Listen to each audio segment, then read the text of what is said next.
Sheronae, I'm going to do a poem for you. It's called You'll Be Okay. Sheronae, you are remarkable.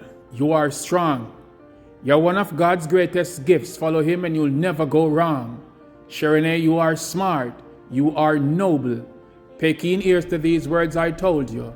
The skies were overcast and then torrential rain for days. Throughout your darkest moments, you experienced pain for days. Cold and bitter, angry and confused, but be cautious with your steps before you make the wrong moves. And if you're feeling a bit empty right now, somewhat unsatisfied, fret not, for God already sent an angel to be a travel guide. Sheronae, you'll be okay, okay? Just know that God is real. After you overcome the sophisticated phase, you'll be the strongest you ever feel. You are remarkable. You are sweet. So trample all hypocrites beneath your feet.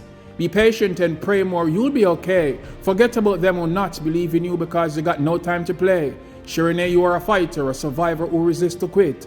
You are loved. You're a goddess. You deserve lifetime happiness. It's a pleasure to be here. It's Amaziyah the Great. Tell them precisely.